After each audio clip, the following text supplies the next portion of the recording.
Hi folks, my name is Ambrose McAuliffe. This was my horse Monty until recently.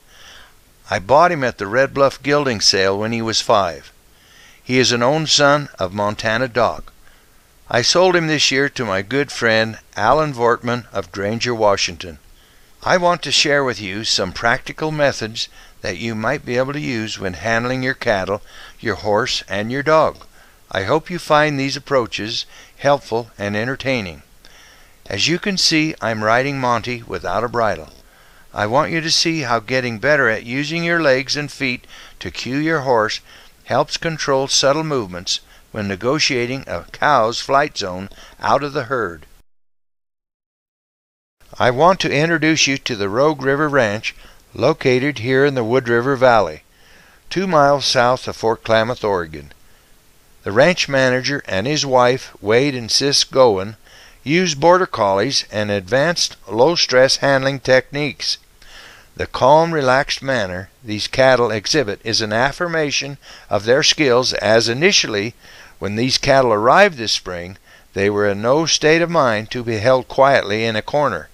You are going to see a sampling of these techniques that could be beneficial to your livestock's condition and well-being. We will also be showing how cattle dog trials are a good place for the rider and his dog to develop his handling skills, as well as personal interviews with other handlers. The level of success of using low-stress handling techniques in a roe deer is directly related to the ability of your dog to drive, flank both directions, feather the perimeter of the herd, come straight into your horse when you're in the herd, and instinctively feel the cattle. Wade and Sis had a little mix-up yesterday. The yellow tags got mixed with the blue tags, and the yellow tags are going to have to be sorted because they will be weighed in less than a week.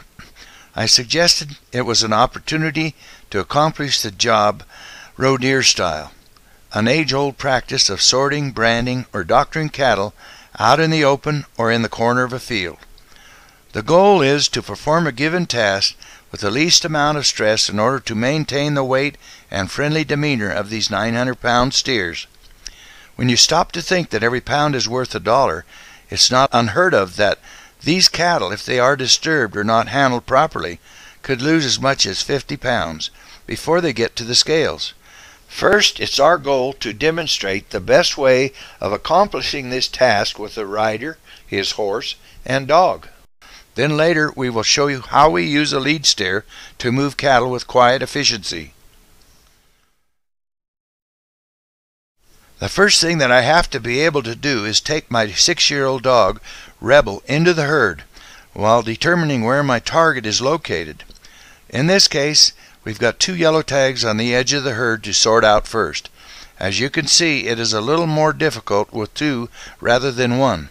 This obviously increases the margin of error, but it is doable with a dog that's on his game.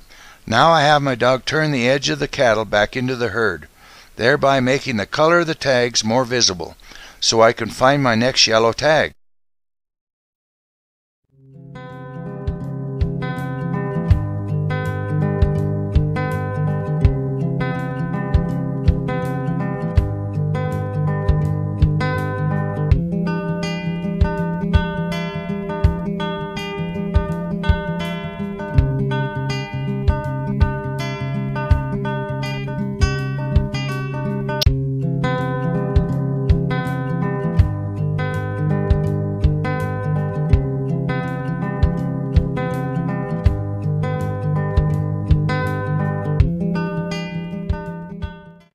We're going to be easing this single out, and I will allow the dog to push on the steer, only gently and not overdoing it, and at the same time I come up to reinforce my dog with my horse.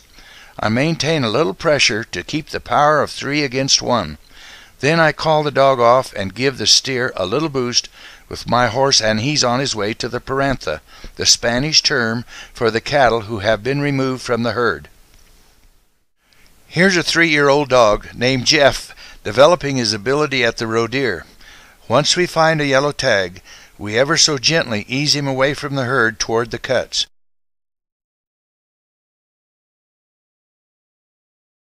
There are a number of basic exercises that are needed to develop a dog who can work quietly in a roe deer situation.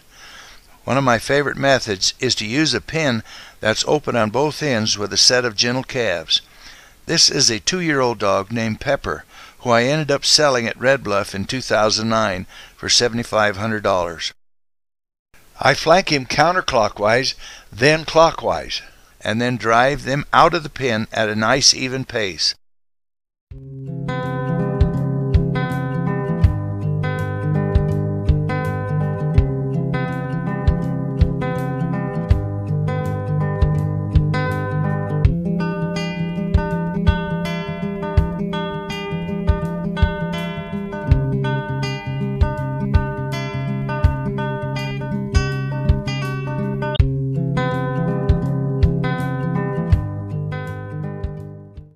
Next, I start a little cross drive and then drive the calves back through the pen, allowing time for the calves to move along quietly.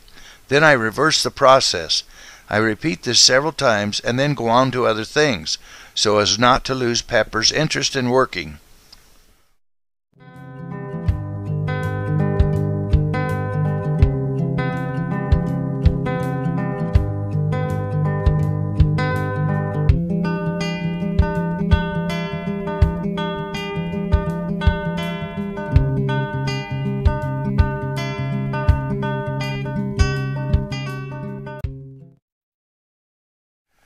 Let us take a look at 9-month-old Chili, a litter mate to Pepper, just as she started her career on cattle. We began with a little bunch of calves doing basic maneuvers from horseback to develop confidence and feel for the cattle, as she had been started on sheep by the former owners, Lauren and Sue Holmes of Red Bluff, California. Then we moved on to a larger bunch to offer her a more challenging opportunity to develop her herding instinct. I'm giving her the chance to move these cattle on her own. If I think she needs help, I'll go help her. I need to give her enough time to assert her authority and build confidence. Even at this age, she is showing all the makings of a very talented individual. She demonstrates her natural ability by keeping the cattle in a comfortable group while not interrupting the directional flow of the herd.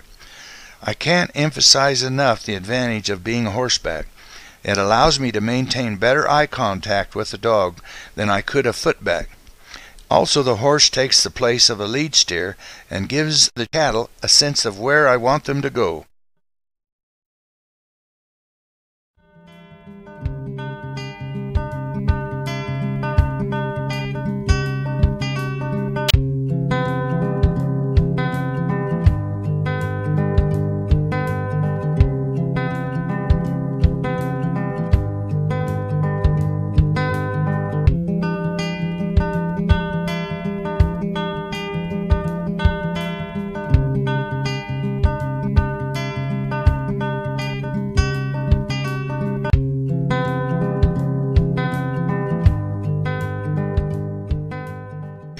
At the appropriate moment, I'll call or whistle the dog to me, then follow up with a directional command, whether it be an outside or inside flank.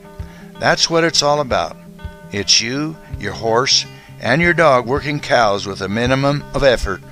Come on, Chili, let's go home.